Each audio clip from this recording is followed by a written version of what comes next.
కర్నూలు జిల్లాలో political heat ఒక్కసారిగా పీక్స్కు చేరింది.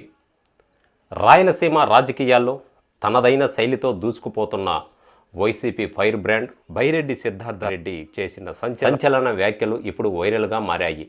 మంత్రి టీజీ భరత్ను అదేవిధంగా ఆయన కుటుంబాన్ని టార్గెట్ చేస్తూ బైరెడ్డి వదిలిన బాణాలు నేరుగా పోలీస్ స్టేషన్కు చేరాయి. నిలదీస్తే కేసులు పెడతారా అంటూ బైరెడ్డి వేసిన ప్రశ్నలకు ప్రతిగా మంత్రి భరత్ కర్నూలు 3 టౌన్ పోలీస్ స్టేషన్లో క్రిమినల్ పరువు నష్టం దావా వేయడంతో జిల్లా వ్యాప్తంగా పెను సంచలనంగా మారింది. ముఖ్యంగా ఇక్కడ మే 14 కర్నూలు కలెక్టరేట్ ఎదుట వైసీపీ నిర్వహించిన భారీ ధర్నాలో బైరెడ్డి సిద్ధార్థరెడ్డి తన పంచు డైలాగులతో అదేవిధంగా అధికార పక్షంపై విరుచుకుపడ్డాడు. మంత్రి టీజీ భరత్ను ఉద్దేశించి ఆయన చేసిన వ్యాఖ్యలు ఒక్కసారిగా దుమారం రేపాయి. నాపై విమర్శలు చేసేవారికి మంత్రి భరత్ బహుమతులు ఇస్తున్నారు అంటూ బైరెడ్డి సంచలన ఆరోపణలు చేశారు.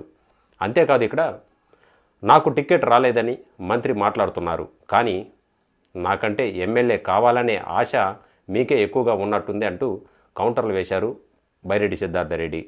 ఆత్మహత్య చేసుకున్న సతీష్ కుటుంబానికి ఏ ఫార్మా కంపెనీ నుంచి డబ్బులు వచ్చాయో చెప్పడానికి తాను సిద్ధమని, కాకపోతే ఇక్కడ తాను చెప్పిన వెంటనే ఆ కంపెనీ నుంచి డబ్బులు ఇవ్వలేదని చెప్పిస్తారంటూ తీవ్ర స్థాయిలో స్పందించారు.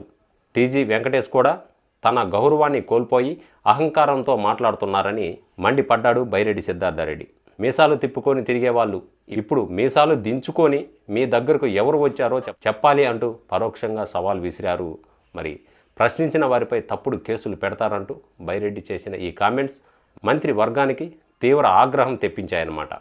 సో బైరెడ్డి సిద్ధార్థ్ చేసిన వ్యాఖ్యలలో తప్పేమనుందా అంటూ కొంతమంది నెటిజన్లు అంటున్నారు. సో ఈ యొక్క వీడియోపై మీ యొక్క అభిప్రాయాన్ని కామెంట్ సెక్షన్లో తెలియజేయండి.